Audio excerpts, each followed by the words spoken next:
En este primer seminario virtual 2021 de Educación y Ciencia, Inicio a la Investigación, se recogen los aportes generados como producto de los proyectos de investigación presentados para la obtención del grado de licenciado en educación.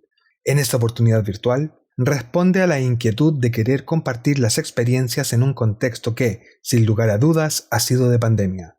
En este primer seminario virtual solo se ha recogido una muestra de las investigaciones realizadas. Han participado más de 300 investigadores de pregrado procedentes de las escuelas de pedagogía de la Facultad de Ciencias de la Educación y de la Facultad de Ciencias Básicas de la Universidad Católica del Maule.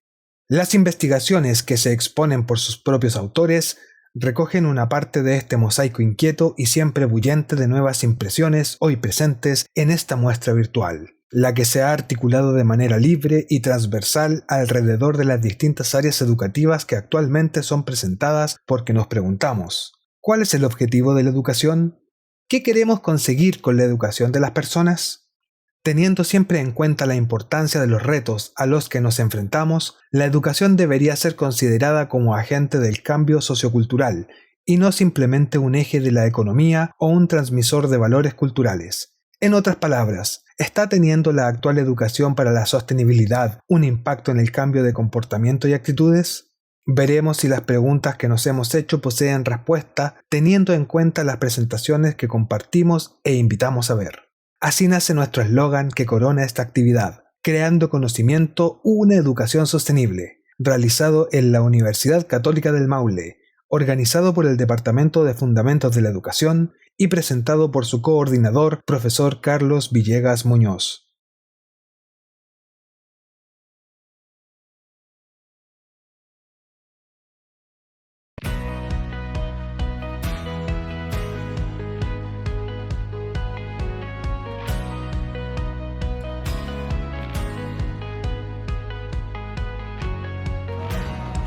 El tema de investigación surge frente a una serie de conversaciones que tenemos con nuestros compañeros durante el primer semestre de clases y lo que era adaptarse a esta nueva modalidad online, puesto que eran muchos los conflictos al principio y nos damos cuenta de que aún viviendo en una era tan tecnológica son muchas las personas que aún presentan dificultad para tratar con la computación, ya sea por parte de los docentes o por parte de los estudiantes, los cuales nos llevan a una seguidilla de preguntas referentes al tema, a querer saber cuántas personas tienen problemas para conectarse día a día, si los estudiantes sienten que aprenden, estamos aprendiendo lo mismo que aprendemos en un aula, son realmente los métodos que estamos utilizando efectivos. Y es así como nos centramos poco a poco más en el tema y buscamos una forma de ayudar en esta pandemia. La pregunta de investigación nació en base a una problemática que ocurrió durante el primer semestre del año 2020 frente a la actual crisis sanitaria. La pregunta de investigación es: ¿cuáles son los nuevos desafíos metodológicos que enfrenta el docente en la implementación de herramientas virtuales frente a la actual situación sanitaria? El objetivo general que puede dar una respuesta ante esta pregunta es analizar las percepciones de los estudiantes frente al desarrollo de una clase virtual realizada por los docentes al utilizar herramientas virtuales y digitales para enfrentar la actual crisis sanitaria. Los objetivos específicos que sirven para darle una mayor respuesta a nuestra investigación son: identificar el tipo de prácticas pedagógicas que se están implementando en la actualidad en la modalidad online en la carrera de Pedagogía en Ciencias. Identificar los posibles factores que dificultan el proceso de enseñanza-aprendizaje durante el desarrollo de una clase virtual. Proponer prácticas pedagógicas al docente que puedan ser implementadas en una clase con modalidad online enfocada en el área de las ciencias. Analizar las experiencias que tuvieron los docentes desde una perspectiva científica para obtener soluciones que permitan la aplicación de estrategias pedagógicas en una clase de ciencias. El marco teórico recuerda información referente a la educación en tiempos de pandemia, el largo proceso que fue reformular el año académico y cuál fue la priorización curricular y el plan detallado sobre su implementación. Esta reforma pretende ser una herramienta de apoyo para los establecimientos educativos, con el fin de enfrentar las consecuencias que dejó la actual crisis sanitaria. Por otro lado, se busca definir cuán preparado estaba el docente frente al uso de las TICs y cuántas metodologías de enseñanza virtual existían antes de la pandemia de manera general y específica en el área de las ciencias. Podemos definir el marco teórico en tres grandes categorías: la educación en tiempos de pandemia y el conflicto social detrás de este, el currículum y la modificación al proceso de educar, y por último el uso adecuado de las herramientas tecnológicas. En cuanto a la metodología utilizada, se esperaba realizar encuestas a estudiantes y docentes de la enseñanza media pertenecientes a los colegios y liceos que se encuentran en la ciudad de Talca. Sin embargo, en honor al tiempo y a la actual situación de crisis sanitaria, se recopiló información proveniente de encuestas realizadas a estudiantes y docentes pertenecientes a establecimientos que presentan acompañamiento de la Asociación Educación 2020 y a la carrera de Pedagogía en Ciencias con mención en Química, Física y Biología. La encuesta realizada por Educación 2020 fue creada a través de la plataforma online SurveyMonkey y consistía de 23 preguntas generales y 40 preguntas específicas dirigidas a alumnos, padres y apoderados, docentes y equipos directivos, dando como resultado un total de 3.340 personas encuestadas en todas las regiones del país. Los estudiantes seleccionados son de cuarto básico a cuarto medio, pertenecientes a establecimientos que reciben acompañamiento de la Educación 2020. En cuanto a la evaluación docente, realizada por estudiantes que analizaron el trabajar de los docentes pertenecientes a la Facultad de Ciencias Básicas de la Universidad Católica del Maule, se destaca haber utilizado una plataforma de encuestas online denominada En Vivo 12 Pro. En la figura número 1, obtenida de la encuesta Estamos Conectados de Educación 2020, se muestra la respuesta de los docentes ante la siguiente pregunta. ¿Cuáles son tus principales necesidades en este momento para resguardar la continuidad del proceso educativo de los estudiantes? Los docentes solamente debían indicar aquellas necesidades que no tuvieran cubiertas.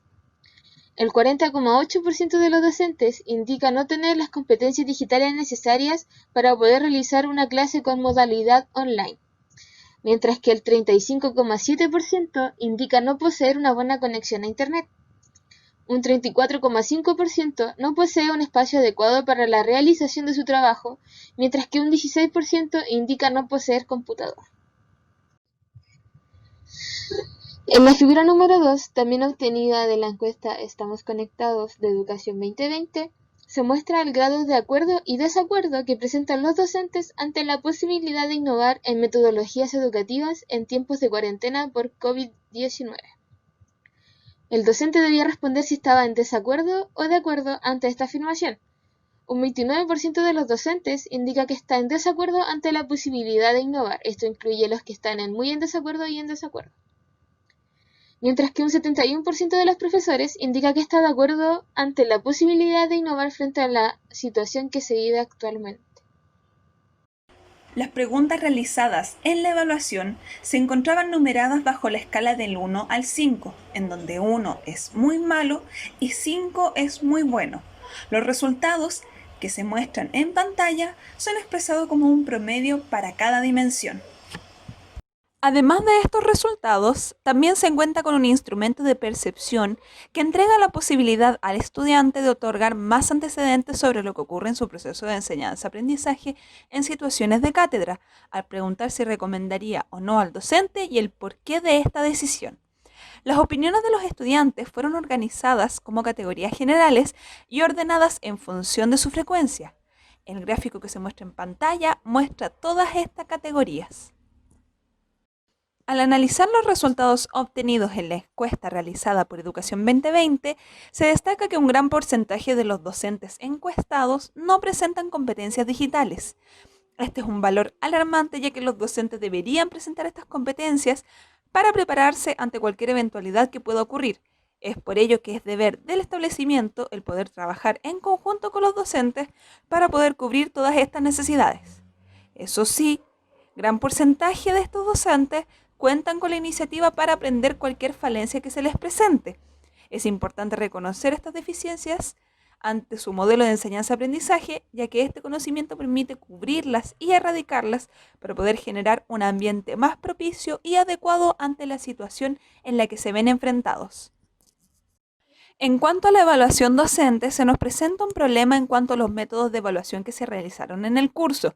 El resultado indica que los docentes evaluados en su gran mayoría no cuentan con muchas habilidades para realizar evaluaciones, además que se puede considerar que tampoco cuentan con conocimientos sobre TICs que puedan ser de utilidad para construir uno o varios métodos evaluativos que tengan una estructura didáctica variada.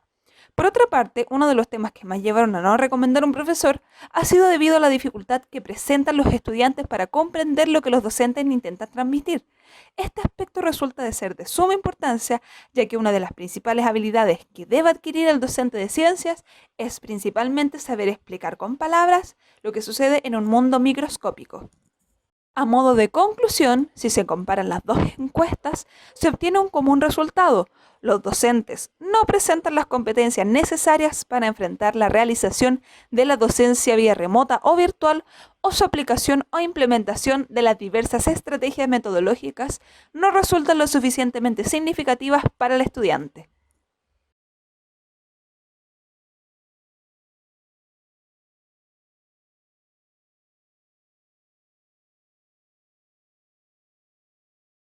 Introducción. La adolescencia es un periodo importante para el desarrollo de la autoestima, ya que se está formando la identidad de cada persona y en donde se está en una constante búsqueda, en la cual se van descubriendo talentos y habilidades personales para sentirse valioso como ser que avanza hacia un futuro. Es por esto que se busca conocer la influencia del docente en el desarrollo de la autoestima de estudiantes adolescentes. Preguntas. 1. ¿Cómo influye el desempeño del docente en la autoestima de los adolescentes? 2. ¿Qué factores influyen en la autoestima de los adolescentes? 3. ¿Los docentes poseen competencias necesarias para fomentar la autoestima de los adolescentes? Objetivos.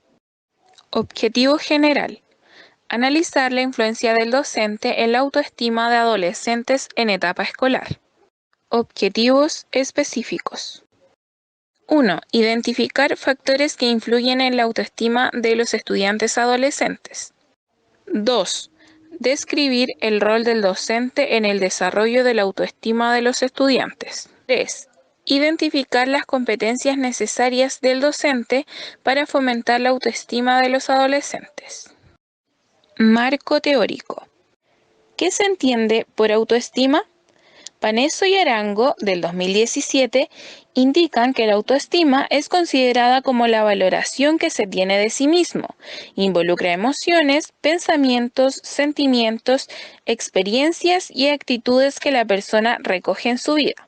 Página 1. ¿Cómo influye el docente en la autoestima de los adolescentes? La relación del docente con los estudiantes resulta de suma importancia, ya que el ejercicio pedagógico sirve como un modelo para el establecimiento de la confianza y la seguridad. Esto a su vez influye en la autoestima, propiciando un ambiente en donde se valoran los aportes de todos. Parada et al. 2016. Marco teórico. Competencias del docente para potenciar la autoestima de los adolescentes. El docente debe propiciar espacios de confianza, comprensión y expresión para que el adolescente vaya construyendo su autoconcepto. Permitir a los educandos inspeccionar sus habilidades y o fortalezas, aceptando además sus debilidades, permitiendo así escenarios propicios para una buena interacción. Capacitarse en educación emocional y en el manejo de sentimientos y emociones. Torres 2015. Barreras que enfrentan los docentes para fomentar la autoestima escolar. Barreras que enfrentan los docentes. Falta de compromiso emocional con sus alumnos y con la profesión. Escaso equilibrio emocional y bienestar psicológico. Poco reconocimiento de las emociones y su manejo. Poca tolerancia a la frustración. Moraga 2015. Marco metodológico. Se basa en el enfoque cualitativo, en el cual se usa la recopilación y el análisis de información de tipo bibliográfica para buscar respuestas a las interrogantes e hipótesis que se plantearon durante esta investigación. Paradigma interpretativo, el cual busca profundizar en la investigación, planteando diseños abiertos y emergentes desde la globalidad y contextualización. Bases de datos y muestra. La muestra consiste en la revisión bibliográfica de 24 fuentes de información con respecto a la autoestima, y se utilizaron diferentes fuentes bibliográficas, tales como la Agencia de la Calidad de la Educación, revistas Conrao, Cielo, libro Ser docente en una sociedad compleja, la difícil tarea de enseñar, entre otras. Resultados. En la figura se evidencia la cantidad de fuentes pertenecientes a cada tema tratado, en donde 16 pertenecen a la autoestima, 9 a adolescencia y 9 a docencia. Además, en algunos artículos se menciona más de un tema. El docente tiene influencia en la autoestima de estudiantes adolescentes, ya que en el aula se construyen factores que tienen repercusión en la vida de estos. Los factores que influyen en la autoestima se puede mencionar que ésta puede verse afectada de manera positiva y o negativa de acuerdo con los factores propios de cada persona. Es fundamental que los docentes propicien espacios de confianza, comprensión y reflexión para que los educandos descubran sus habilidades, fortalezas y también acepten sus debilidades. Discusión y conclusión. 1. ¿Cómo influye el desempeño del docente en la autoestima de los adolescentes? El rol del académico es fundamental en el desarrollo de la autoestima de cada estudiante, ya que teniendo una actitud positiva, es decir, tener una visión más optimista, favorecerá a un clima acorde en la sala de clases donde existirá motivación, compromiso y apoyo entre pares. 2. ¿Qué factores influyen en la autoestima de los adolescentes? La necesidad de relacionarse con los demás, las creencias que tiene el individuo sobre su potencial y las figuras de apego con las que se ha relacionado. 3. ¿Los docentes poseen las competencias necesarias para fomentar la autoestima? Las competencias con las que cuenta el profesor al momento de enfrentar la autoestima, muchas de estas competencias no son enseñadas en la formación docente, sino más bien las va adquiriendo a lo largo de su profesión. Referencias bibliográficas.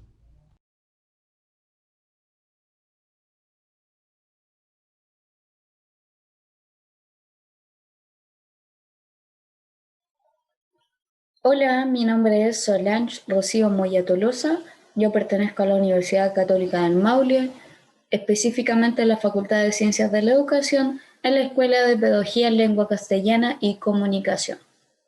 El título de mi tesis es Fomento lector en el hogar a partir del Plan de Lectoescritura Digital para contextos socioeconómicos vulnerables de la séptima región del Maule. Esta tesis fue elaborada en el año 2020, específicamente en el primer semestre dentro de este contexto de pandemia por COVID-19. A modo de resumen, se debe indicar que entonces, producto del aislamiento social ocasionado por la pandemia COVID-19, el espacio de lectura se limitó al hogar. Ante esta situación, se propuso el objetivo de analizar la pertinencia del plan de lectoescritura digital creado por el Ministerio de Educación para fomentar la lectura en casa en este periodo de cuarentena por COVID-19. Esta investigación se enfocó en los contextos socioeconómicos vulnerables de la séptima región del Maule y en los planes de lectura para los cursos de primero a sexto básico. La investigación que se efectuó fue de tipo bibliográfica y los resultados obtenidos indican que los contextos socioeconómicos vulnerables de la séptima región del Maule inciden de forma directa y negativa en el fomento de la lectura en el hogar, lo que impulsó a concluir que el plan de lectoescritura digital del Ministerio de Educación para el fomento del lector en casa no es pertinente a las características de las familias maulinas insertas en estos entornos. Las palabras clave de esta investigación son hogar, fomento lector, contexto socioeconómico vulnerable, COVID-19 y plan de lectoescritura digital. A modo de introducción, para contextualizar, la pandemia de COVID-19 fue identificada y caracterizada en diciembre del año 2019 en la ciudad de Wuhan, China, Es una enfermedad infecciosa causada por el coronavirus que se caracteriza por ocasionar síntomas como la fiebre, tos seca y cansancio. Ante esta emergencia sanitaria, entonces las autoridades internacionales y nacionales de nuestro país han llamado a realizar cuarentena con el fin de evitar el contacto físico y lograr dar término entonces al COVID-19. Por ello, actividades que antes realizábamos con otros ciudadanos y las efectuábamos en comunidad han debido dejar de desarrollarse, tal como es el caso entonces de las clases presenciales. Para poder continuar con todo el proceso educativo, el Sistema Educacional Nacional tuvo que centrarse en la ocupación de plataformas online para desplegar las clases que antes se realizaban de forma presencial. Sin embargo, se ha considerado que existe un riesgo de que los estudiantes se puedan atrasar en sus procesos formativos como consecuencia de diversos factores que inciden en el apoyo educativo que el hogar le puede brindar al alumno. Recordemos que en este escenario de pandemia, alejados de los profesores, la familia comienza a desarrollar un rol muy importante entonces para la educación de sus propios hijos. No obstante, aún existe una problemática mayor que es la respectiva al desarrollo de la lectura, ya que es un proceso muy difícil de integrar en el alumno, así como de tener un progreso. En este escenario resulta muy difícil poder fomentar la lectura en casa sin la participación o el contacto directo y diario como el que existía antes con los docentes. La metodología de esta investigación que se llevó es de tipo bibliográfica o documental, en que el proceso se basó principalmente en obtener, recopilar, seleccionar, interpretar y analizar información acerca de esta temática para obtener una conclusión. El enfoque que se le otorgó teniendo en cuenta los requerimientos de los objetivos es el de un estudio mixto en el que se recogieron, estudiaron y vincularon datos, tanto cuantitativos como cualitativos, para una misma finalidad. De todo modo, cabe destacar que en este estudio se le entregó mayor preponderancia al área cualitativa, pues se analizan características educacionales humanas que influyen en el fomento de la lectura en el hogar. En relación a los resultados y análisis que se obtuvieron a partir de esta investigación, primeramente con respecto a los contextos socioeconómicos vulnerables de la séptima región del Maule, se pudo evidenciar que estos influyen directa y negativamente en el fomento de la lectura en casa, según lo que propone el plan de lectoescritura digital, ya que estos escenarios presentan características que obstaculizan el despliegue de la lectura en el hogar. Además, se logró establecer que la pobreza está estrechamente relacionada con el acceso a la educación y a la capacidad lectora, así como se reconoció que la séptima región del Maule destaca en el país por sus peores tasas de analfabetismo y los menores años de escolaridad. En relación al plan de lectoescritura digital, esto fue diseñado por el Mineduc también en respuesta a esta cuarentena que impide el contacto físico y social, por lo que se utilizó una plataforma web para dar espacio a estos planes de lectoescritura que tienen dos modalidades, pero esta investigación se ha centrado solamente en una, que son específicamente los planes de lectura diseñados para primero a sexto básico, ya que estos están pensados en ser abordados en casa con la familia completa. Para los cursos más elevados, los planes de lectura están pensados en que los alumnos los desarrollen de forma individual. Por eso se ha dado cabida a los primeros dentro de esta investigación para poder analizar la participación de la familia. Se debe destacar que estos planes de lectoescritura digital son bastante claros en sus explicaciones, por lo que son sencillos de comprender por el adulto que debiese acompañar al alumno en este proceso de lectura. Además, Cada plan está dividido en las 3 etapas de lectura en el antes, durante y después del proceso, entregando actividades para cada una de las etapas. También cabe señalar que estas actividades son pertinentes, así como necesitan de ciertos materiales, de todos modos, para su realización. A modo de conclusión, se pudo establecer que las características entonces de los contextos socioeconómicos vulnerables en la séptima región del Maule se traducen principalmente en una pobreza multidimensional que considera carencias en diversas aristas para esta región. Es decir, no existe tan solo una deficiencia en lo relacionado a lo monetario, a los recursos o bienes materiales, sino que también existen deficiencias culturales y educacionales, constituyéndose la séptima región del Maule con los peores índices de analfabetismo y los menores años de escolaridad en todo Chile. Entonces, cabe destacar que los planes de lectoescritura digital no están diseñados para estos contextos socioeconómicos vulnerables, por lo que se termina discriminando a toda esta parte de la población en Chile, así como deben existir también estos escenarios en otras regiones del país. Por lo que todos estos planes de lectura resulta difícil de ser pensados, de factibles en estos escenarios de contextos socioeconómicos vulnerables de la séptima región del Maule. Entonces, en consideración de todos los datos presentados, se puede establecer que el plan de lectoescritura digital del Mineduc para fomentar la lectura en casa en periodo de pandemia por COVID-19 no es pertinente a las características de los contextos socioeconómicos vulnerables de las familias de la séptima región del Maule.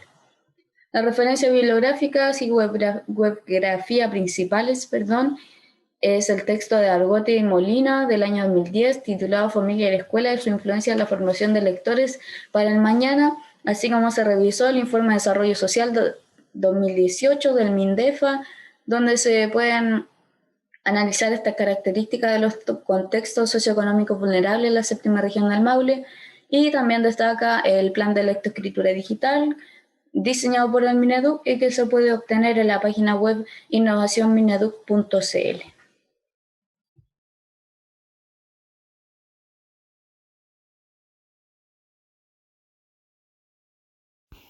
Presentación tesis de revisión teórica para optar al grado de licenciado en la educación, titulada Estrategias didácticas de innovación disponible para atender a estudiantes de la enseñanza básica con trastorno por déficit de atención e hiperactividad. Introducción. Para contextualizar, el sistema educativo en nuestro país ha atravesado por diferentes cambios tras el pasar de los años, con el propósito de ir mejorando la calidad de la educación que brinda nuestro sistema para atender de la mejor manera y con mayor alcance a la gran diversidad del estudiantado. La estrategia de aprendizaje es un conjunto de acciones que el estudiante articula, integra y adquiere que afecta en la forma en que se selecciona, adquiere, organiza o integra un nuevo conocimiento o incluso la modificación del estado afectivo o motivacional del aprendiz, lo que permite que el estudiante aprenda con eficiencia los contenidos curriculares o extracurriculares. Vargas, Murillo, 2020. Las preguntas planteadas en nuestra investigación son las siguientes. 1. ¿Cuáles son los procesos de evaluación utilizados para diagnosticar el trastorno por déficit de atención e hiperactividad? La segunda planteada es: ¿cuáles son las estrategias utilizadas actualmente para atender a los estudiantes con trastorno por déficit de atención e hiperactividad? Y la tercera son: ¿qué innovaciones didácticas se han desarrollado para atender a los estudiantes con trastorno por déficit de atención e hiperactividad? En nuestra investigación nos planteamos la siguiente hipótesis. El tratamiento de TDAH es visto desde una mirada clínica más que desde una mirada pedagógica, lo que ocasiona sobrediagnóstico y medicación, pero no soluciona el problema de fondo hacia el estudiante. El objetivo general busca indagar las estrategias didácticas de innovación para trabajar con estudiantes de enseñanza básica con trastorno por déficit de atención e hiperactividad. Los objetivos específicos buscan explicar los procesos de evaluación utilizados para diagnosticar el trastorno por déficit de atención e hiperactividad, comparar las diversas estrategias didácticas para atender a los estudiantes con trastorno por déficit de atención e hiperactividad y determinar las estrategias didácticas de mayor innovación para atender a los estudiantes con trastorno por déficit de atención e hiperactividad. Nuestra investigación se basó en una metodología de carácter cualitativo descriptivo, ya que se fundamenta bajo el paradigma constructivista. Se realizó una minuciosa revisión bibliográfica para recopilar la información. Los criterios de inclusión en la búsqueda fueron: investigaciones inferiores a 10 años de publicación desde el año actual, investigaciones referidas al diagnóstico del TDAH, investigaciones enfocadas en estudiantes de enseñanza básica diagnosticados con TDAH e investigaciones referidas a las estrategias utilizadas con alumnos con TDAH y que cursan enseñanza básica. Resultados y análisis. El TDAH es un trastorno de gran incidencia a nivel mundial, siendo su evaluación y su diagnóstico un proceso principalmente clínico. Estos diagnósticos son realizados por especialistas médicos de la salud, ya que el TDAH presenta un origen neurológico, el que tiene afectaciones en las funciones ejecutivas, lo que puede generar fracaso escolar durante los primeros años de estudio. El proceso de evaluación comienza con la búsqueda de información familiar y contextual del estudiante. Posteriormente son evaluados por los establecimientos educacionales con evaluaciones estandarizadas, las que se ajustan a la normativa de cada país. Para su mayor comprensión, hemos agrupado las estrategias encontradas en 4 grandes grupos: estrategias tradicionales, tratamiento farmacológico, apoyo conductual positivo y estrategias didácticas de innovación. Las estrategias tradicionales son fáciles de implementar, requieren bajo costo, son aplicables en cualquier contexto, no requieren de mayor capacitación y buscan prevenir las conductas. Pero estas estrategias no son individualizadas a cada estudiante y generan un mínimo impacto en las conductas de estos. El tratamiento farmacológico apunta a la regulación neurológica, principalmente de la dopamina. Produce efectos emocionales de alivio, mejora el rendimiento escolar, mejorando su capacidad para concentrarse, reduce la hiperactividad y la impulsividad, pero el uso de este medicamento puede generar experiencias de miedos, efectos negativos sobre la autoestima y el sentido de control sobre su propia vida, y pérdida del sentido de la autonomía del estudiante. El apoyo conductual positivo considera al estudiante como un agente activo y central de su aprendizaje. Se enfoca en prevenir las conductas antes de que éstas se presenten. La revisión constante facilita la detención de las falencias de la aplicación de este modelo, permitiendo efectuar ajustes. El compromiso con los valores de la escuela aporta un sentido de pertenencia, involucrando a las familias en este proceso. Este requiere una supervisión y una revisión permanente, la cual significa invertir un poco más de tiempo semanal. Requiere del compromiso de toda la comunidad educativa para asegurar mejoras significativas. Para su implementación se precisa un especialista en conductas que guíe y supervise la implementación. Dentro de las estrategias didácticas de innovación podemos encontrar unas enfocadas en el uso de las tecnologías y otras intervenciones alternativas. Dentro de las estrategias del uso de la tecnología podemos destacar Syncrolearn, que es una aplicación enfocada en el juego. Es un entrenamiento especializado, ya que se adapta al perfil de cada estudiante, está enfocado en la recuperación y en el desarrollo de las capacidades cognitivas, es fácil de usar y presenta 2 versiones, una para niños y una para adultos. Dentro de sus desventajas encontramos el alto costo de la aplicación, la que varía según la cantidad de estudiantes conectados, el requerimiento de un material tecnológico, ya que cada estudiante debe contar con acceso a un celular o a una tablet. Sayus, por su parte, es un software de realidad virtual, la que presenta gran versatilidad ya que es útil para diferentes tipos de trastornos. Contiene más de 70 actividades de realidad virtual, realidad aumentada y videos 360.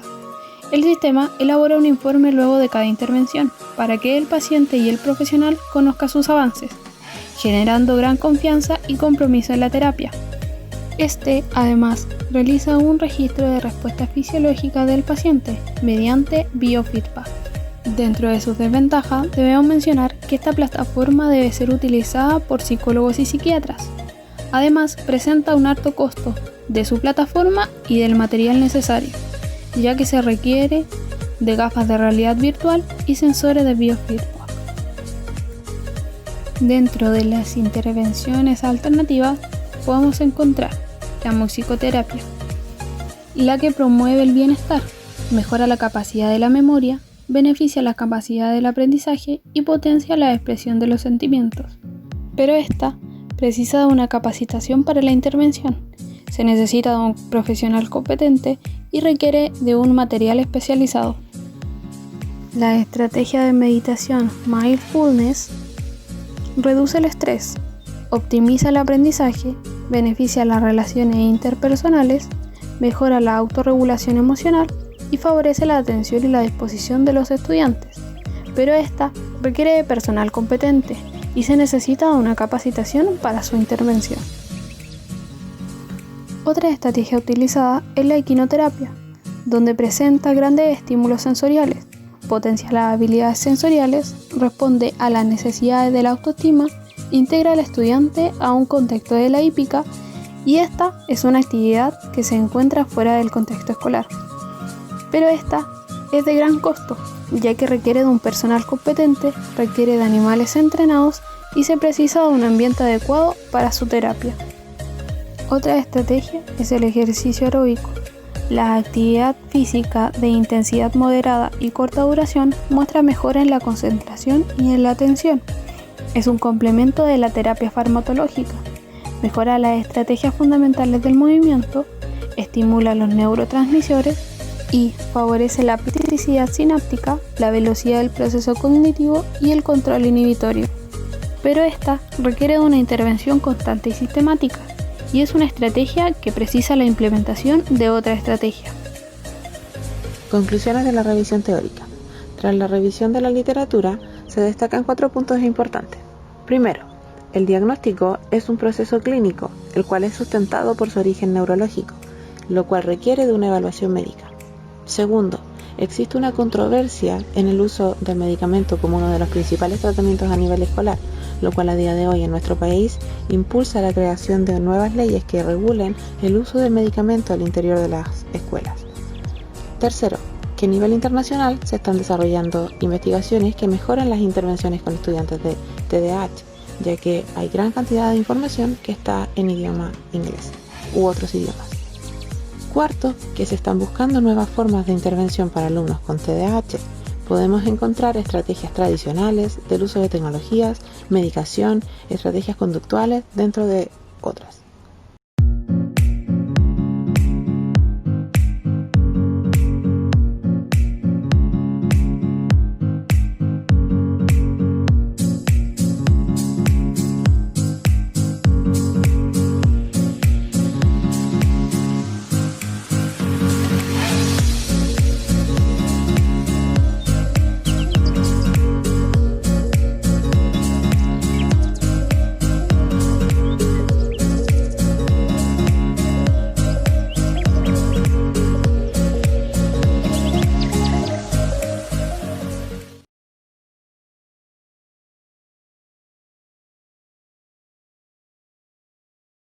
Estimados oyentes, el día de hoy les presentaremos la investigación titulada Enfoques de la evaluación diagnóstica en los textos del estudiante de lenguaje y comunicación de primero a cuarto año básico. Los integrantes que la componen son Michael Andrade, Ruth Arellano y Daniela Castro, estudiantes que cursan actualmente su 8º semestre en la carrera de Pedagogía Básica con mención en la Facultad de Ciencias de la Educación de la Universidad Católica del Maule, con sede en Talca. La presente investigación fue guiada por la doctora en Educación Ángela Romero Mesa. A modo de contextualizar la presente investigación, es necesario decir que la evaluación diagnóstica, según el documento del 2017 realizado por el Ministerio de Educación en Chile, se considera como un medio orientado hacia el aprendizaje, debido a que se concibe como un conjunto de prácticas pedagógicas las cuales tienen como fin la reflexión sobre el aprendizaje y enseñanza, permitiéndole a los docentes y estudiantes la toma de decisiones para mejorar. Por otra parte, Ramos en 2016 señala que los textos del estudiante son importantes dentro del proceso de enseñanza formativo, específicamente al inicio de este mismo, en el cual a través de un diagnóstico el docente tiene la libertad de decidir lo que desea abordar de este según los intereses o dificultades presentadas por los alumnos. La problematización planteada es en torno a la evaluación diagnóstica y cómo esta es expuesta en los libros de texto del estudiante, pero además cómo el docente debiese abordarla para lograr que el aprendizaje de los estudiantes sea óptimo. A raíz de lo anterior mencionado, establecimos como pregunta de investigación cómo se orienta la evaluación diagnóstica de los textos del estudiante de lenguaje y comunicación para los niveles del primer ciclo escolar, primer a cuarto año básico, teniendo como hipótesis que encontraremos evaluación diagnóstica al inicio de cada unidad y que se encontraría enfocada en los saberes de contenido y no así en las habilidades y actitudes correspondientes al área de lenguaje y comunicación. Es por esto que la presente investigación tiene por objetivo general el analizar el enfoque de la evaluación diagnóstica en los textos del estudiante de lenguaje y comunicación del primer ciclo escolar,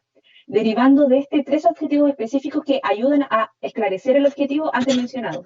Estos son: identificar el momento en que se aplica la evaluación diagnóstica dentro de los textos del estudiante de lenguaje y comunicación de primero a cuarto año básico, interpretar si la evaluación diagnóstica que se explicita dentro de dichos textos evalúa contenidos, actitudes y o habilidades, y especificar el tipo de actividad que se plantea en los textos para diagnosticar el aprendizaje. Con la finalidad de fundamentar la presente investigación se toman en cuenta dos temas principales: la evaluación y sus tipos desde una perspectiva conceptual enfocándose en la evaluación diagnóstica, y los textos del estudiante de educación general básica como un apoyo a la enseñanza. Con respecto a la evaluación, según la UNESCO, el 2005, citada por Rosales, el 2014, es un proceso de recogida y tratamiento de informaciones pertinentes, válidas y fiables para permitir a los actores interesados tomar las decisiones que se impongan para mejorar las acciones y los resultados. La evaluación se aplica dentro del proceso de enseñanza-aprendizaje, ya sea al inicio, en el durante y después de este.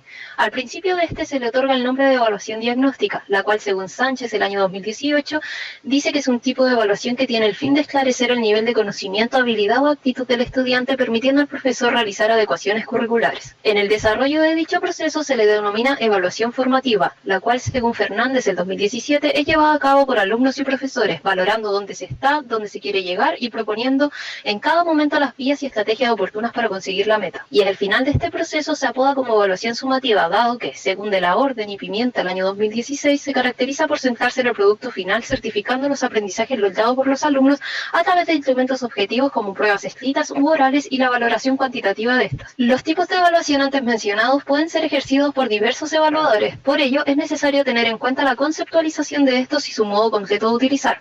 Cuando una persona se evalúa, se denomina autoevaluación, y cuando personas en un mismo grado se evalúan entre sí, se llama coevaluación. Estos dos tipos de evaluación, según Fernández, el año 2017, se caracterizan como tipos de evaluación colaborativa, ya que favorecen la interacción entre los estudiantes y ellos mismos, además de facilitar la acción mediadora, la toma de conciencia de propósitos y estrategias de aprendizaje. Y cuando una persona con más grado evalúa a una con menor grado, se apoda heteroevaluación, la cual, según Casanova en 1998, citado por Vera, Bueno, Calderón y Medina el 2018, es la valoración que realiza una persona sobre otra y se mide en cuestiones referentes a su trabajo, actitud, rendimiento, entre otras características. Como se mencionó anteriormente, la evaluación diagnóstica se lleva a cabo al inicio del proceso de enseñanza-aprendizaje y aporta datos al profesor sobre los conocimientos previos del estudiantado, permitiéndole realizar adecuaciones curriculares para comenzar a construir saberes nuevos en esto. En esta perspectiva, Díaz y Rosas del 2012 plantean que esta permite estar consciente del estado en el cual se encuentra el alumno en los ámbitos cognitivos y actitudinales, para posteriormente poder ajustar la enseñanza-aprendizaje, siendo necesario tener en cuenta el contexto y las condiciones en las cuales se desenvuelve. Así también, Machado y otros, el 2017, dictaminan que esta evaluación sirve para que los estudiantes sean conscientes de su nivel académico, avancen y se desarrollen de manera adecuada. En relación a los textos del estudiante como apoyo a la enseñanza, Ramos el año 2016 señala que este no es solo un instrumento de enseñanza, sino que es una guía que le permite al docente tomar con libertad decisiones dentro del aula. Además, este permite continuar el proceso de aprendizaje de los educandos, enlazando el universo escolar con el familiar. Por otra parte, Díaz, Ferrada, Salgado y Guerrero el 2019 declaran que las actividades evaluativas en los textos del estudiante se enfocan en exigirle al estudiante que conteste solamente respuestas cerradas, donde la más común de estas son las de selección múltiple. La metodología empleada en la presente investigación fue de carácter cualitativo, con un enfoque fenomenológico, siendo el alcance de tipo descriptivo y basado en el diseño de la investigación en un análisis bibliográfico. En consecuencia del contexto de la pandemia del 2020, se pudieron considerar los textos del estudiante disponibles de manera digital de las asignaturas fundamentales, las cuales son lenguaje y comunicación, matemáticas, ciencias naturales e historia, geografía y ciencias sociales, considerando un total de 64 libros de las editoriales SM y Santillana. La muestra fue de tipo intencional, siendo escogidos los libros de lenguaje y comunicación de primero a cuarto básico disponibles en la plataforma virtual Currículum Nacional. revisando así para primero básico el texto escolar de la editorial SM y en segundo, tercer y cuarto básico los textos escolares de la editorial Santillana, dado que solo estas se encontraban disponibles en línea. Para llevar a cabo el procesamiento y análisis de la información, se realizó una investigación bibliográfica y análisis e interpretación de los textos del estudiante de lenguaje y comunicación, específicamente en cómo la evaluación agnóstica presentada y utilizada en estos recursos. Para la obtención de resultados, nos hicimos 3 preguntas fundamentales al momento de revisar los libros de texto del estudiante. ¿Cuándo se encuentra presente la evaluación diagnóstica? ¿Qué se evalúa en la evaluación diagnóstica? ¿Y cómo se evalúa? ¿De qué forma? En base a esto llegamos a los siguientes resultados. En relación a la primera pregunta, encontramos que en primero y segundo básico no hay presencia de esta evaluación, mientras que en tercero y cuarto básico se encontraba al inicio de cada unidad un apartado único denominado ¿qué sé al comenzar? En referencia a la segunda pregunta enfocada en el ¿qué se evalúa?, descubrimos que en tercero y cuarto básico se enfoca en evaluar las 3 habilidades de lenguaje y comunicación, presenciando con fuerza la lectura, en mediano grado la escritura y de forma muy vana la comunicación oral. Así también se evalúa contenido en relación a los ejes del lenguaje. Y en referencia a la última pregunta, el cómo se evalúa, en dicho curso donde se encuentra presente este tipo de evaluación, se repetía la dinámica de leer un texto y responder preguntas de tipo abierta y cerrada. Y al finalizar se apreciaba un cuadro con una lista de cotejo donde los estudiantes debían autoevaluarse. Finalmente, dichos resultados nos llevaron a generar discusión sobre la evaluación diagnóstica, considerando que esta resulta vital en el proceso de enseñanza ya que tiene un impacto importante en el aprendizaje de los estudiantes en cuanto a la globalización y monitoreo de contenidos, habilidades y actitudes desarrolladas en cursos, unidades y también lecciones anteriores. Por otra parte, en los libros de texto del estudiante de primer ciclo de enseñanza básica, el tema de la evaluación diagnóstica aún presenta falencias que se observan de forma evidente, que como se señala en otro apartado, no existe este tipo de evaluación en los primeros 2 cursos, primero y segundo básico, y aunque en tercero y cuarto básico sí se presenta, esta no considera las 3 competencias. A pesar de que en las bases curriculares y programas de estudio se declaran las 3 competencias a desarrollar, contenido, habilidad y actitudes, en la evaluación diagnóstica de tercer y cuarto año básico solo se ven reflejadas en las actividades el tema de contenido y habilidades, dejando de lado las actitudes, puesto que en ningún momento se intenciona la competencia. En cuanto a la autoevaluación presente al finalizar cada evaluación diagnóstica, es beneficiosa en la enseñanza y aprendizaje, pero además es necesario una diversificación de instrumentos de evaluación, los cuales se enfoquen en desarrollar los 3 principales estilos de aprendizaje. A modo de conclusión, podemos dar cuenta del cumplimiento de los objetivos planteados al inicio de la investigación, tanto el objetivo general como los objetivos específicos. Para cumplir con el objetivo específico se realizó una revisión en los libros de primer ciclo en el área designada. Para el segundo objetivo específico se dio cumplimiento en la revisión de las actividades de la evaluación diagnóstica, enfocándonos en el que se evalúa, visualizándonos si se encontraban presentes contenidos, habilidades y actitudes y cómo se evaluaban estas, esclareciendo a través de qué tipo de actividad y de qué forma estaban presentadas. Y por último, el tercer objetivo específico se da por alcanzado en el momento del análisis y revisión que se hizo a los textos del estudiante, esclareciendo lo anteriormente nombrado, llegando así a lograr el objetivo general que se perseguía. En cuanto a los resultados generados de nuestra investigación, cabe recalcar que dan cuenta que la evaluación diagnóstica en los textos del estudiante de lenguaje y comunicación para los niveles del primer ciclo escolar se orientan a evaluar contenidos y habilidades al inicio de cada unidad de aprendizaje solo en tercero y cuarto año básico, dando cuenta que la hipótesis planteada al inicio de la investigación fue medianamente acertada. En base al análisis y resultados obtenidos de la investigación, planteamos algunas sugerencias que los docentes deben tener en cuenta al momento de utilizar el libro de texto, y es que estos lo utilicen de apoyo y que implementen las actividades de este no de forma rígida, sino que las adapten en relación al contexto de su curso, siendo conveniente considerar evaluaciones de carácter diagnóstico para primero y segundo básico, llevándolas a cabo al inicio de cada unidad o de algunas lecciones, para que los estudiantes tengan en cuenta de forma más reciente su punto de partida para el contenido a tratar y que dentro de estas se incluyan las actividades propias del área de lenguaje y comunicación. Y en relación a futuras investigaciones sobre la evaluación diagnóstica en el área de lenguaje y comunicación en el primer ciclo escolar, se sugiere enfocarse en las actividades propuestas de dicha evaluación para interpretar qué ejes de habilidades están presentes y cuáles subejes predominan dentro de este tipo de evaluación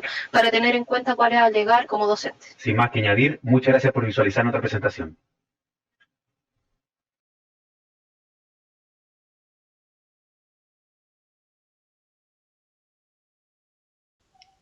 Hola, somos estudiantes de la Facultad de Ciencias de la Educación, específicamente de la Escuela de Educación Parvularia Convención, y presentamos nuestra tesis que lleva por título Creencias de las educadoras de párvulos sobre participación ciudadana infantil en niveles de transición de colegios de Curicó. Esta tesis fue desarrollada en el segundo semestre del año 2020, en medio de un contexto de pandemia mundial a raíz del COVID-19. Para comenzar, contextualizamos entonces que en 1990 Chile se suscribe a la Convención Internacional por los Derechos del Niño y Niña, instancia en la que como Estado se avala la creación de leyes de protección para niños, niñas y adolescentes, enfocado en 4 grandes ejes: derecho a supervivencia, derecho a protección, derecho al desarrollo y derecho a la participación. Centrándonos en este último ámbito de derechos, el de participación, encontramos políticas y leyes relacionadas como la Ley 20.911, promulgada el 2016, que establece la elaboración del Plan de Formación Ciudadana en todos los niveles educativos, desde educación parvularia hasta educación superior. Por consiguiente, en 2018, el marco curricular de educación parvularia, las bases, fueron actualizadas y se incorpora el núcleo de convivencia y ciudadanía al ámbito de desarrollo personal y social, el cual debe ser parte transversal del trabajo pedagógico del nivel, es decir, estar presente en todas las experiencias de aprendizaje. Además, la subsecretaria de Educación Parvularia pone a disposición de los centros educativos orientaciones para la elaboración del Plan de Formación Ciudadana.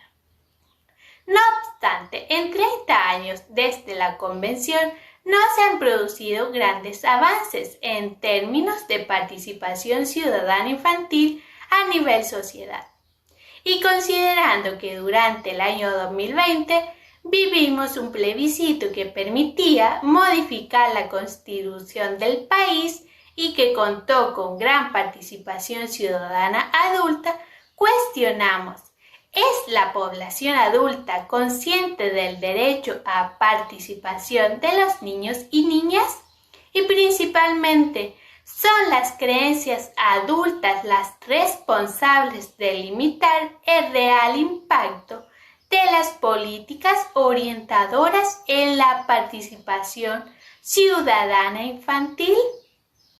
De este cuestionamiento nace la pregunta que da origen a nuestro trabajo investigativo. ¿Cuáles son las creencias que sostienen las educadoras de párvulo sobre la participación ciudadana infantil en el nivel de transición de colegios particulares y municipales de la ciudad de Curicó?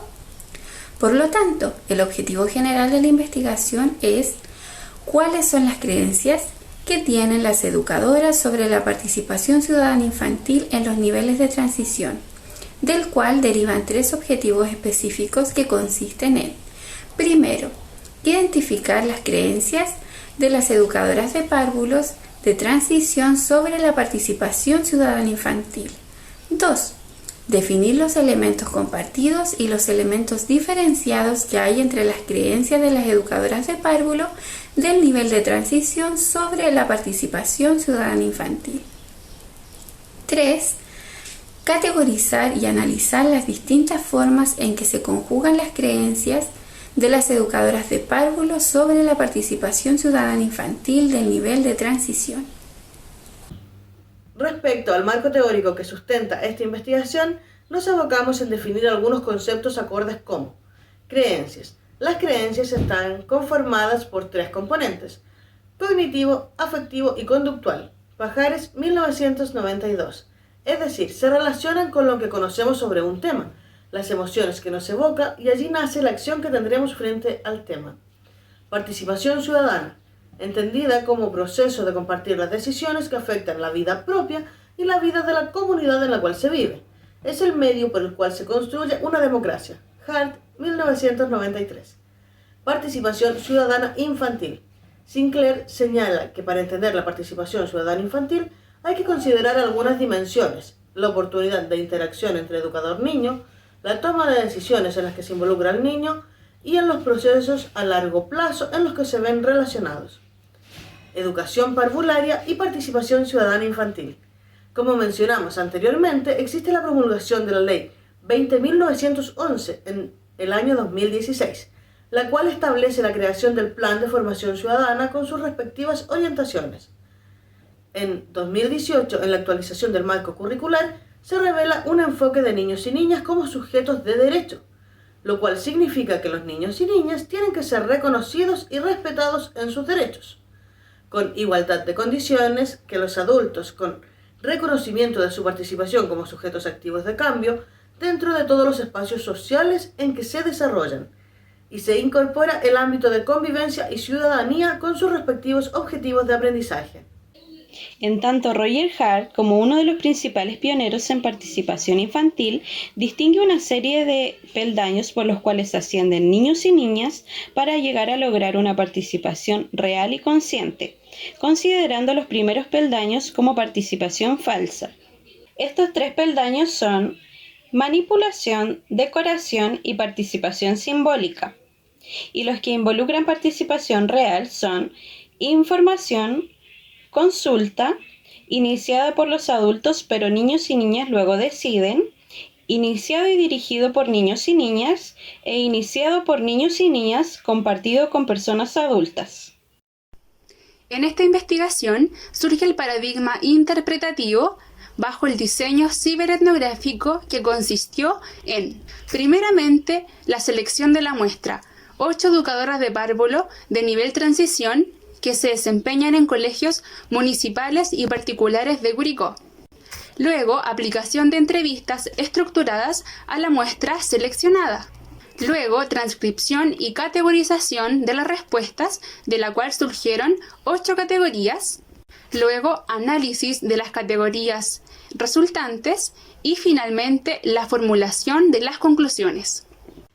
Como resultado del análisis de las entrevistas, surgieron 8 categorías en las cuales las educadoras de párvulos basaban sus creencias sobre participación ciudadana infantil, sintetizadas en ciudadanía y democracia, derecho de niños y niñas a ser escuchados, participación ciudadana infantil transversal, participación ciudadana infantil como proceso, participación ciudadana infantil orientada por el adulto, participación ciudadana infantil protagónica, participación de las familias e influencias de participación intencionada.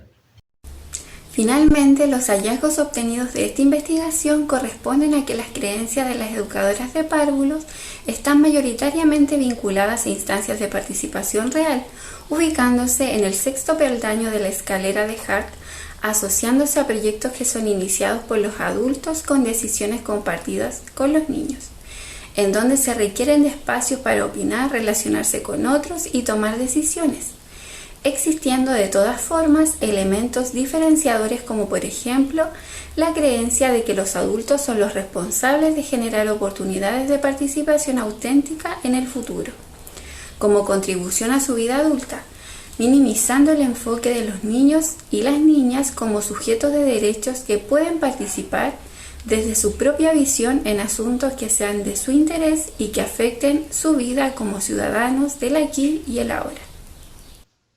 Muchas gracias por su atención.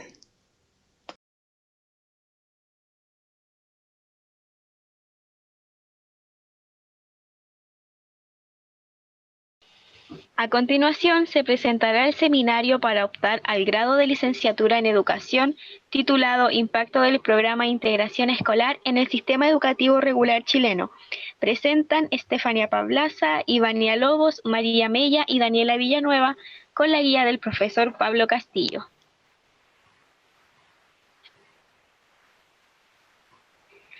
Para dar introducción a este seminario, se puede señalar que a lo largo de los cambios vividos dentro del sistema educativo, actualmente se nos propone una educación que busca cubrir a la mayor población estudiantil posible. Es así que con el propósito de otorgar educación universal para el alcance de todos, equitativo y de calidad, propone la modalidad de educación especial, la cual tiene el propósito de entregar los apoyos y recursos necesarios a los estudiantes que presentan necesidades educativas especiales para avanzar con normalidad en el sistema educativo. A partir de esto nace el programa de integración escolar, que es conocido como una estrategia inclusiva del sistema escolar que tiene la finalidad de dar apoyos adicionales a estos estudiantes para que favorezca la presencia y participación, logro de objetivos de aprendizaje y la continuación de la escolaridad. A partir de esto se decide indagar más sobre este programa y cómo impacta en los estudiantes. Las preguntas de investigación que se buscan responder a lo largo de la revisión bibliográfica son: 1. ¿Cómo emerge la política de integración escolar en el contexto chileno? 2. ¿Cuáles son los fundamentos pedagógicos del PIE? 3. ¿Qué avances y retrocesos se han logrado con la implementación del PIE? 4. ¿Con el PIE se ha logrado un proceso de integración real para los estudiantes? 5. ¿Qué beneficios aporta el PIE a los estudiantes con NE? 6. ¿Cómo lograr una escuela inclusiva más allá del programa de integración escolar?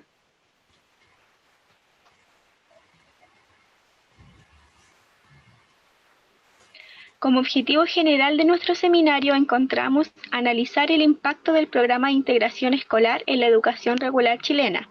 A partir de este se desprenden los objetivos específicos que corresponden a: 1. Describir el programa de integración escolar chileno. 2. Determinar los aspectos positivos y negativos del programa de integración escolar a lo largo de su trayectoria. Y 3. Identificar los procesos de transición desde la integración a la inclusión.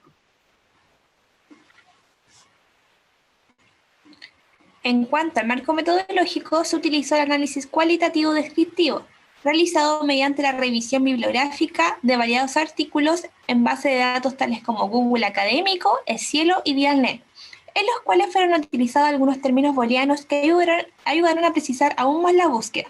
Se encontraron 227 documentos que cumplen con los criterios de inclusión propuestos para la presente investigación.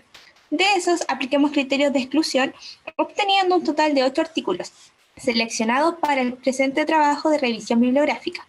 La investigación tuvo ciertas limitaciones debido a la emergencia sanitaria por la cual atraviesa el mundo, lo cual causó que no se pudieran realizar encuestas o entrevistas, pudiendo obtener información únicamente de la búsqueda bibliográfica, lo cual a su vez hubiese brindado una mirada más realista y actual sobre el paradigma de inclusión.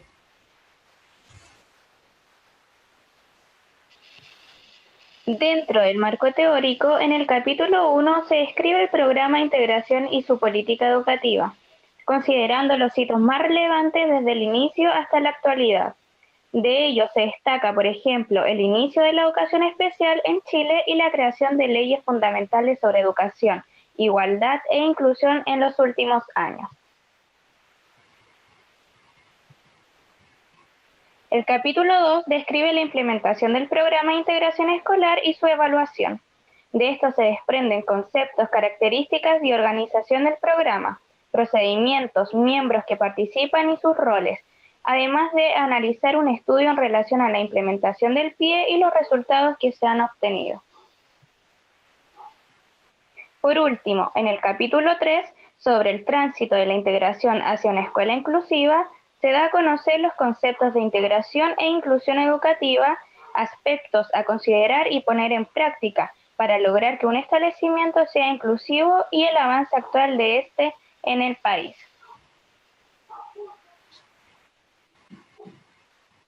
Los resultados obtenidos en base al primer objetivo responden a las preguntas sobre las políticas de integración escolar y a los fundamentos del programa de integración escolar, PIE, en las que se señala que entre los años 90 se empezaron a crear nuevas políticas educativas para mejorar la educación y participación de los estudiantes que presentaban necesidades educativas especiales, NE.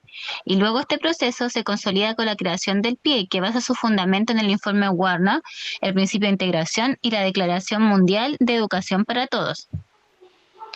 En cuanto al segundo objetivo, responde a las preguntas sobre los avances y retrocesos del PIE, si ésta ha logrado una integración real y los beneficios que aporta a estudiantes con NE. El PIE ha logrado grandes avances en cuanto a las metodologías y estrategias implementadas para llegar a una educación y comunidad más integradora, con un ambiente de enseñanza de calidad y equidad. Pero existe un estancamiento en aspectos como la cantidad de estudiantes en recibir apoyos del PIE por aula y la implementación del programa a todos los establecimientos del país. En cuanto a la integración que se ha logrado, esta ha tenido un logro muy significativo gracias a las normativas y metodologías que se van creando para la práctica inclusiva en el aula. Sin embargo, es necesario reforzar y mejorar esos aspectos, así como la manera de entregar y evaluar la enseñanza y el aprendizaje. Y en relación con los beneficios, estos son variados, tales como apoyos materiales, humanos y las adaptaciones curriculares para que él o la estudiante pueda lograr los objetivos curriculares planteados o esperados. Y finalmente, el tercer objetivo responde a cómo lograr una escuela inclusiva más allá del pie. Esta se logra contando con prácticas pedagógicas pertinentes que den respuesta a todos los estudiantes, formando a los docentes y asistentes de la educación desde una perspectiva inclusiva y profesional, creando un clima escolar acogedor y de respeto, poner atención no solo a la dificultad de los estudiantes, sino en sus capacidades individuales, y usar diversas estrategias y herramientas en el aula común para el logro de los aprendizajes esenciales de todos los estudiantes y que permita crear un trabajo colaborativo y en equipo entre todos los miembros de la escuela.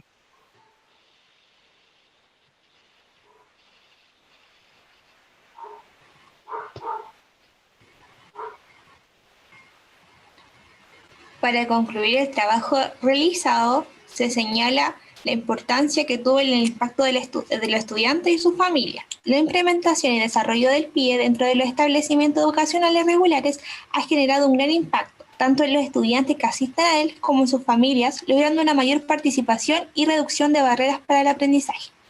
En cuanto al impacto en el trabajo de los y las educadoras diferenciales, estos son quienes han desarrollado un acercamiento a la inclusión, ya que se enfocan en una educación para todos, permitiendo a cada estudiante desenvolverse en el ámbito académico gracias a las variadas estrategias utilizadas en el proceso de enseñanza y aprendizaje. Finalmente, el impacto en las comunidades educativas que asume el PIE han generado un mayor esfuerzo por parte de los equipos directivos y docentes del establecimiento, teniendo resultados muy favorables tanto para estudiantes que pertenecen al PIE como a los que no.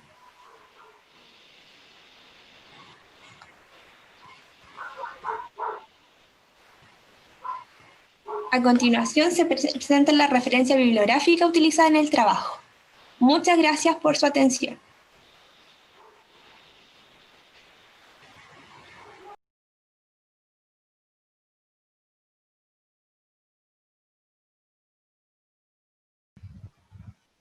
Hola, muy buenos días a todos. Mi nombre es María Ignacia Alburquenque. El mío es Elizabeth Doñate. Y somos estudiantes de la carrera de Pedagogía en Ciencias Convención del área de Biología. Y hoy compartiremos ante ustedes nuestro seminario investigativo para optar al grado de licenciadas en Educación. El seminario investigativo lleva por nombre Propuesta Pedagógica de Educación Ambiental para estudiantes de primer año medio en base a metodologías participativas o activas. Nuestra profesora guía fue Sandra Araya. Bueno, la investigación fue planteada bajo el contexto de la problemática ambiental vigente, donde se vuelve indispensable hablar de una educación ambiental de calidad para Chile y el mundo. Una de las premisas de la educación ambiental es formar personas y ciudadanos capaces de asumir individual y colectivamente la responsabilidad de crear y disfrutar de una sociedad sustentable y contribuir al fortalecimiento de los procesos educativos, que permitan instalar y desarrollar valores, conceptos, habilidades y competencias y actitudes en la ciudadanía en su conjunto. Es por esta razón, y con el fin de contribuir al currículum nacional, específicamente a los contenidos y objetivos transversales relacionados a educación ambiental, se han tomado en cuenta los objetivos transversales del área de biología, para desarrollar multidisciplinarmente un cambio de percepción y conciencia. Para comenzar a desarrollar la investigación nos realizamos 3 preguntas investigativas. La primera dice que qué contenidos del currículum nacional están relacionados con la educación ambiental. La segunda dice que qué metodologías se deberían seleccionar para una propuesta pedagógica de educación ambiental. Y la tercera dice que qué actividades didácticas basadas en metodologías participativas o activas se podrían utilizar a la hora de desarrollar una propuesta pedagógica de educación ambiental. Con estas preguntas empezamos a plantear los objetivos de la investigación. El objetivo general es formular una propuesta pedagógica basada en metodologías participativas o activas para la enseñanza de la educación ambiental para estudiantes de primer año medio. Y los objetivos específicos fueron 4. El primero dice que identificar en el actual currículum nacional de ciencias para primer año medio los contenidos relacionados con educación ambiental. El segundo dice revisar el abordaje de los contenidos de educación ambiental en los documentos curriculares del Ministerio de Educación. El tercero dice seleccionar metodologías participativas o activas con el fin de incorporarlas a la propuesta pedagógica en educación ambiental para estudiantes de primer año medio en el ámbito de las ciencias naturales. Y el último objetivo dice que estructurar actividades didácticas basadas en metodologías participativas o activas para educación ambiental en estudiantes de primer año medio. Ya entrando al marco teórico, nos vamos al primer tema de nuestra investigación, la problemática ambiental. Acá citamos a Lev, quien en 2007 plantea que la problemática ecológica es más bien una crisis asociada al pensamiento y el entendimiento de cómo la civilización se comprende a sí misma y a su entorno, ya que la ciudadanía no tiende a cuestionarse cómo se relaciona con el entorno, provocando la mayor parte del tiempo un uso indiscriminado de los recursos naturales, considerándolos como infinitos. El segundo tema que mencionamos en nuestro marco teórico es la educación ambiental, la cual es una educación enfocada a la acción e interacción de la naturaleza con las personas, que va a responder a las necesidades de los sistemas educacionales, ya que al incorporar información respecto a la temática ambiental dentro de la cotidianidad de los y las estudiantes, estos pueden tomar acciones al respecto. El tercer tema, el sistema educativo tradicional chileno. Acá mencionamos que según Muñoz y sus colaboradores en 2018, el método tradicional chileno educativo está enfocado en la adquisición del conocimiento o un procedimiento de forma concreta, el cual el estudiante se limita exclusivamente a replicar lo que él o la docente le imparte sin cuestionarse o analizar sus acciones.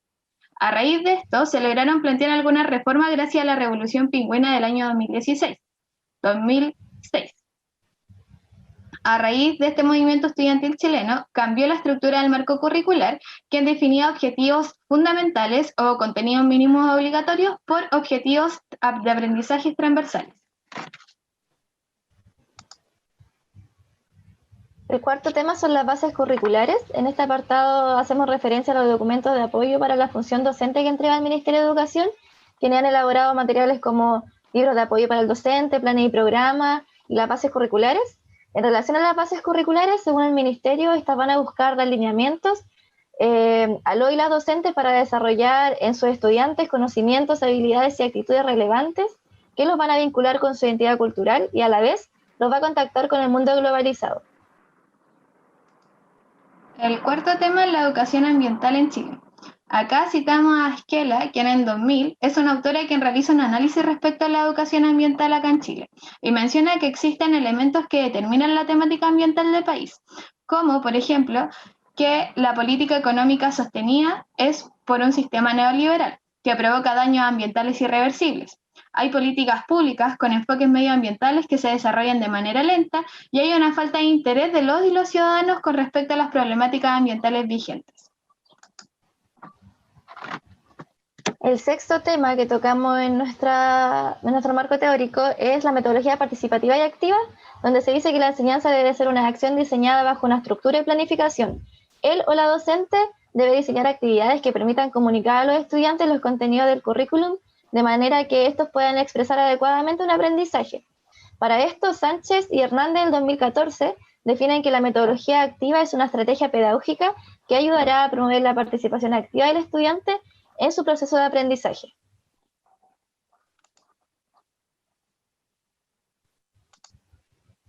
En el marco metodológico, la metodología que se ocupó para la elaboración del seminario es de un enfoque de tipo cualitativo. Esta investigación se desarrolló a través de la revisión sistemática, donde se recopiló y utilizó material bibliográfico como documentos, páginas web, artículos de revista, con el fin de respaldar las ideas y analizar los contenidos que den respuesta a las preguntas en conjunto y a su vez a los objetivos declarados. El diseño de esta investigación es descriptivo no experimental, de carácter simple, y según Sampieris, en 2016, busca especificar las propiedades, características y rasgos importantes de cualquier fenómeno que se analice.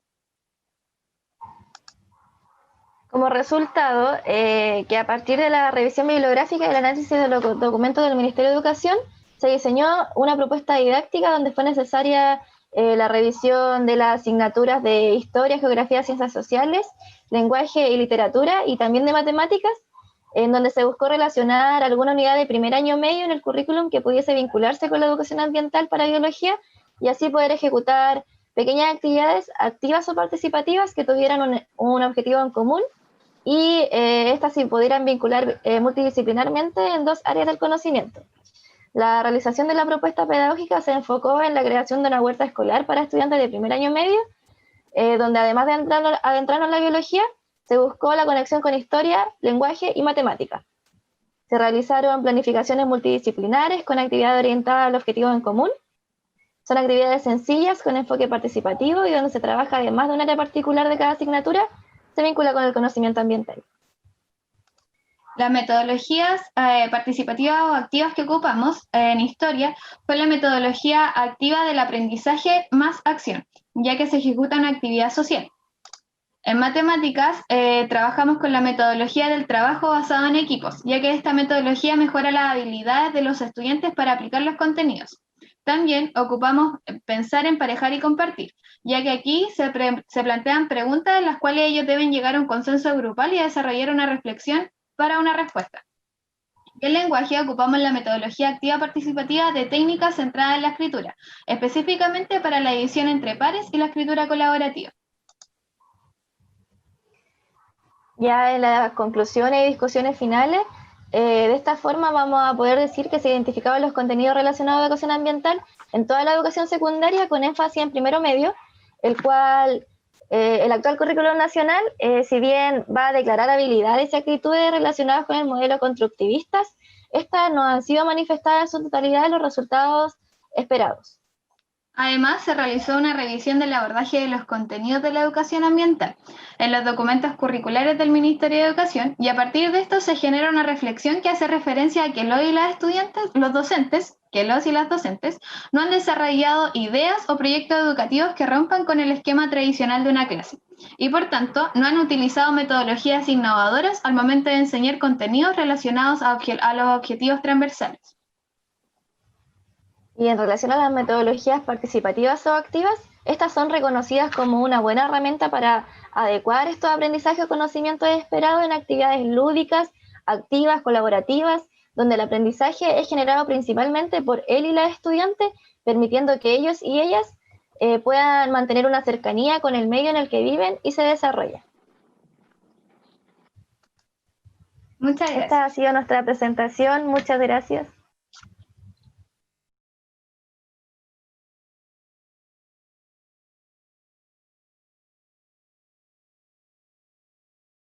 Mensajes de la música reggaetón a los adolescentes en Chile. Una aproximación educativa. Trabajo para optar al grado de licenciado en educación. Realizado por Carlos Cruz Villegas, Camilo Turrega Fuentes, Valesca Martínez González, Constanza Oyarzún Morales, Javiera Rojas Araya y Catalina Valdés Ramírez. El objetivo de la presente investigación ha sido analizar el tipo de mensaje que emiten las canciones de reggaetón como parte de una reflexión educativa. Esto se aborda desde un análisis bibliográfico. La motivación para la realización de esta investigación radica en el interés, desde la perspectiva de un futuro docente, por conocer las posibles causas de algunos rasgos, características y actitudes de los adolescentes que se ven reflejados en su conducta. El análisis bibliográfico se divide en 5 capítulos: planteamiento del problema, marco teórico, marco metodológico, análisis y resultados, reflexiones y sugerencias. Capítulo 1. Planteamiento del problema. Con respecto a los antecedentes teóricos, se descubrió que a nivel nacional no existía ninguna investigación sobre los mensajes de la música reggaetón desde una perspectiva educacional, mientras que ampliando el área geográfica de la investigación, fueron encontrados 5 trabajos investigativos, de los cuales uno se relaciona con el ámbito educativo. El objetivo general de este trabajo es categorizar el tipo de mensaje que emiten las canciones de reggaetón a los adolescentes en Chile como parte de una reflexión educativa. Los objetivos específicos son identificar las principales características del reggaetón como género musical, exponer críticamente el tipo de mensaje que entrega las 15 canciones de reggaetón más escuchadas por los adolescentes en Chile, examinar las implicancias educativas que se desprenden de los diversos mensajes entregados por las 15 canciones de reggaetón más escuchadas por los adolescentes en Chile.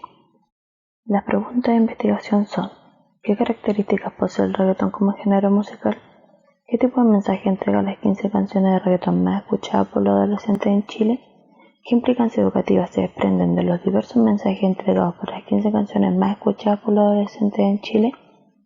Capítulo 2. Marco teórico. En este capítulo se abordan principalmente 3 temáticas: el reggaetón, la adolescencia y la categorización del mensaje. Con respecto al reggaetón, este se define como un género musical híbrido, entre diferentes estilos como lo son el hip hop y el rap en español, caracterizado principalmente por su baile sensual. En relación a la adolescencia, este se define como un periodo que va de los 10 a los 20 años, en donde el niño sufre cambios en relación a su personalidad, ya que puede afectar el estado de ánimo y el comportamiento. También se produce una reestructuración de la imagen corporal. La música reggaetón se convierte en una fuente de información que influye en los adolescentes, debido a la letra de las canciones, en donde éstas se transforman en un generador de valores y conductas. Por último se encuentra la categorización del mensaje. En este apartado se presentan 6 temáticas recurrentes que se pueden observar en la letra de la música reggaetón. Primero se encuentra lo sexual, que se relaciona con el lenguaje explícito y vulgar de las canciones. Después la relación de pareja, que aborda la perspectiva de la música reggaetón con respecto a relaciones sentimentales. Luego podemos encontrar la perspectiva de género. Esta categoría aborda los roles que poseen los hombres y las mujeres en las canciones de reggaetón. La visión de lo corporal está enfocada principalmente en cómo ve las canciones de reggaetón el cuerpo de la mujer. Leyes y normas, la cual se relaciona con el mensaje sobre la normalización en el uso de sustancias ilícitas. Y por último, el feminismo, la cual hace referencia a la música reggaetón desde la perspectiva de mujeres intérpretes y cómo este género musical influye en el sexo femenino. Capítulo 3. Marco metodológico. En este capítulo se abordan 3 tópicos principalmente.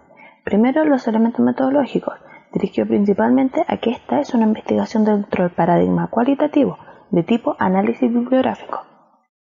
Luego se encuentra el procedimiento metodológico, en donde se explica desde la selección del tema de investigación hasta las sugerencias planteadas en el apartado de reflexiones y sugerencias.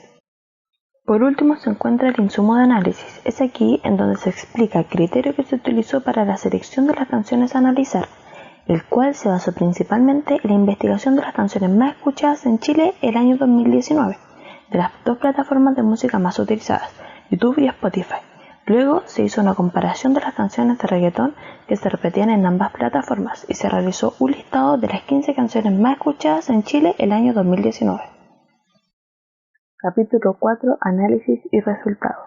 En este capítulo se realizó el análisis de las 15 canciones de reggaetón más escuchadas en Chile el año 2019, a partir de 7 categorías desprendidas del marco teórico. Todas estas tienen en común la subcategoría de implicancia educativa.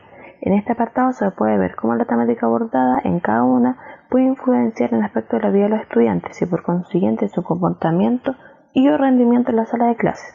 Las categorías son: categoría de lo sexual, categoría leyes y normas, categoría del feminismo, categoría perspectiva de género, categoría lenguaje, categoría pareja y por último categoría visión de lo corporal. Capítulo 5. Reflexiones y sugerencias. A continuación se presentan algunas de las reflexiones obtenidas a partir de la investigación, junto a sugerencias que podrían ser implementadas por los establecimientos educacionales. La música reggaetón entrega mensajes cargados de contenido sexual, lo cual podría provocar una sexualización temprana del estudiante, lo que en el caso de las mujeres podría llevar a un embarazo adolescente y posibles deserción escolar. Se propone que se realicen jornadas de educación sexual a los estudiantes, enfermedad de transmisión sexual y métodos anticonceptivos. La música reggaetón podría ser un factor que influye en el léxico y la comunicación oral de los estudiantes, siendo por consiguiente un posible factor que afecta la comprensión lectora de los alumnos y alumnas. Se sugiere crear instancias formales en las que los estudiantes practiquen una expresión correcta de las palabras e ideas, evitando el uso de modismos y fenómenos fonéticos, por ejemplo, exposiciones o discursos. El reggaetón podría incentivar a los adolescentes a realizar delitos de diversas índoles, tales como el tráfico de drogas, hurtos o consumo de sustancias ilícitas. Se propone crear un ambiente en el cual se puedan tratar los temas relacionados con drogas, considerando el contexto del centro educativo y el de los estudiantes. Así se podrá atacar de manera precisa el problema. La música de reggaetón entrega un fuerte contenido con respecto al cuerpo de la mujer y los estereotipos de belleza inmersos en la sociedad, los que afectan principalmente a las adolescentes, conllevando trastornos alimenticios y depresión. Se sugiere incorporar la transversalidad, es decir, entrelazar las áreas de salud y educación, implementando charlas y talleres de orientación, reflexión y plan de acción en el que se posea como objetivo informar, aconsejar y acompañar a los estudiantes. La música reggaetón puede afectar de manera negativa en las relaciones entre los adolescentes, ya que se presentan varias diferencias entre los roles de hombres y mujeres. Una forma de trabajar estas diferencias en el aula podría ser la creación de talleres que aborden las emociones y promuevan el buen trato. Se propone trabajar el feminismo mediante la creación de grupos de trabajo mixtos para los alumnos, sin discriminar a hombres ni mujeres, así poder crear un ambiente equitativo para todos y no fomentar los sesgos por género.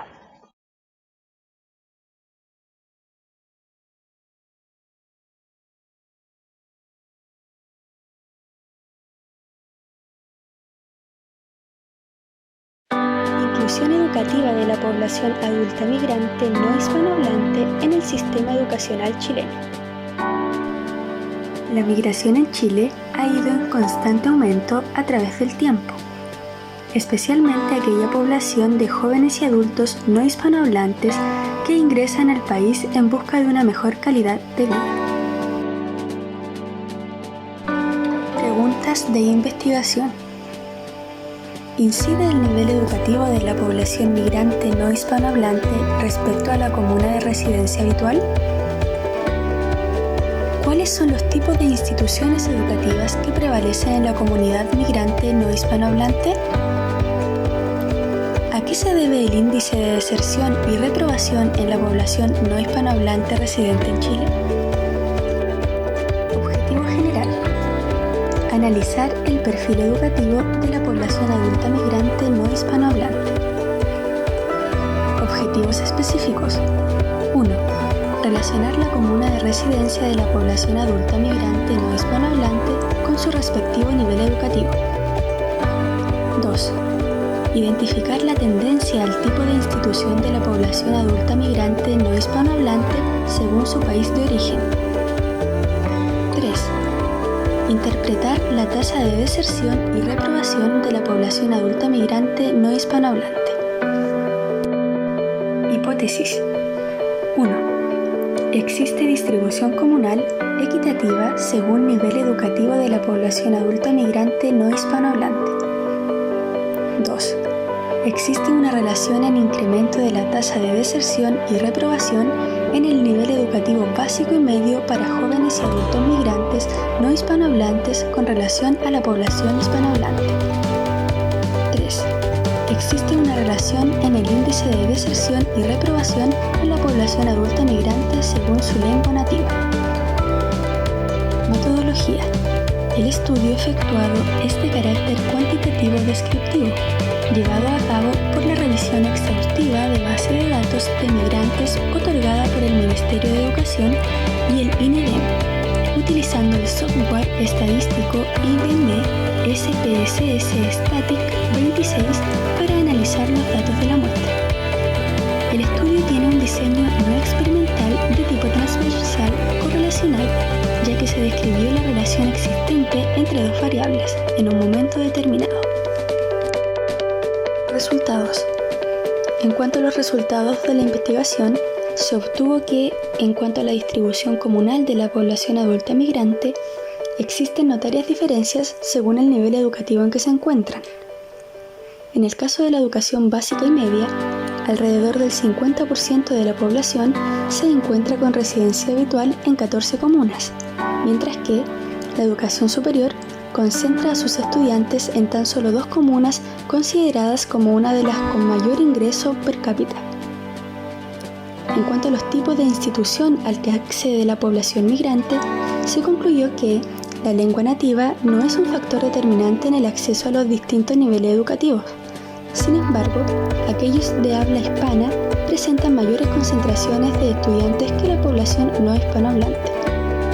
Finalmente, se obtuvo como resultado que la población adulta migrante no hispanohablante presenta una alza significativa en cuanto a niveles de deserción y reprobación en el sistema educativo, por sobre los migrantes de habla hispana. El idioma tiene una relación directa con la educación, ya que el hecho de provenir de un país no hispanohablante dificulta en gran medida la posibilidad de poder acceder al sistema educacional de un país de habla hispana, principalmente por las dificultades al momento de comunicarse y expresarse, al contrario de la experiencia que pueden tener los migrantes hispanohablantes. Discusión. Preguntas de investigación. Considerando las preguntas anteriormente planteadas, se concluye que el nivel educativo incide respecto a la comuna donde reside el colectivo migrante, existiendo diferencias significativas en su concentración y distribución territorial. En cuanto a los tipos de instituciones educativas que prevalecen en el sistema educativo chileno, según el Mineduc, existe una tendencia clara en las matrículas de establecimientos de dependencia municipal, mientras que en el caso de la educación superior prevalece la matrícula en universidades. Finalmente, el nivel de deserción y reprobación en la población migrante podría deberse a la priorización de la búsqueda laboral, así como a las dificultades en el idioma. Hipótesis A. Conforme a la primera hipótesis, existe distribución comunal equitativa según nivel educativo de la población adulta migrante no hispanohablante, se concluye que no existe una distribución equitativa en cuanto a su comuna de residencia, debido a que, en el caso de la educación básica y media, y tomando en consideración al 50,4% de la población, se distribuyen en 14 comunas, las cuales presentan diferencias significativas en los ingresos per cápita, contrastados con las dos comunas donde se concentra el 51,1% de la población universitaria, como Santiago y Providencia. Hipótesis B. Conforme a la segunda hipótesis, la lengua nativa incide en el nivel educativo al que accede la población adulta migrante, se concluye que la lengua nativa no es un factor incidente en cuanto al nivel educativo al que accede la población adulta migrante, pero sí en cuanto al índice de matriculados en todos los niveles educativos. Hipótesis C. Conforme a la tercera hipótesis, existe relación en el índice de deserción y reprobación en la población adulta migrante según su lengua nativa.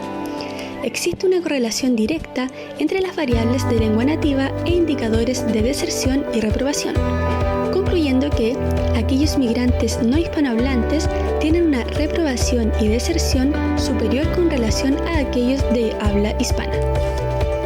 En cuanto a objetivos de la investigación, A. Relacionar la distribución comunal de la población adulta migrante no hispanohablante con su respectivo nivel educativo.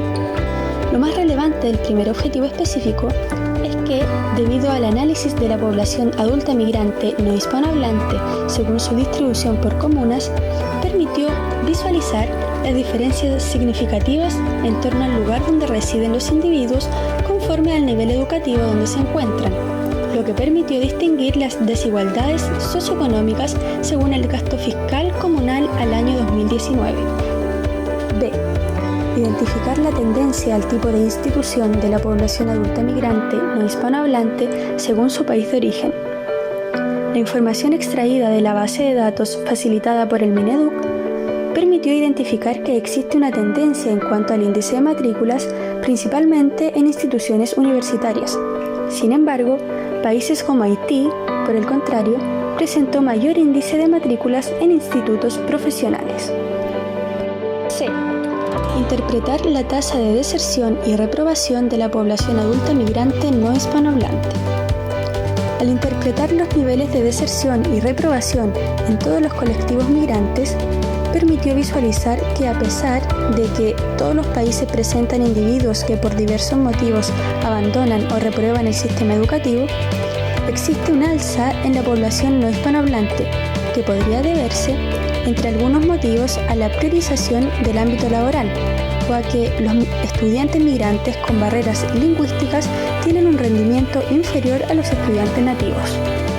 Finalmente, a raíz de esta investigación, se logró observar que la información relativa a la educación en adultos migrantes no hispanohablantes es escasa y se requiere investigar. Por lo mismo, se sugiere ahondar respecto al sistema educativo en población adulta migrante, evaluando, por ejemplo, el acceso a la educación con una muestra representativa más significativa, considerando aquella población que postuló a algún tipo de establecimiento que imparte formación básica, media o superior, ya que por algún motivo no pudo ingresar. De esta manera, se puede conocer si realmente el colectivo migrante tiene acceso a la educación en Chile. El resumen del informe de seguimiento de la educación en el mundo indica que la migración puede tener graves efectos sobre las oportunidades educativas de quienes migran y de quienes se quedan, sobre todo en países de ingresos bajos y medios y urbanización rápida. La mayoría de las personas que migran lo hacen para trabajar, pero algunos también para estudiar. Por lo mismo, es fundamental integrar a estas personas en el sistema educativo nacional.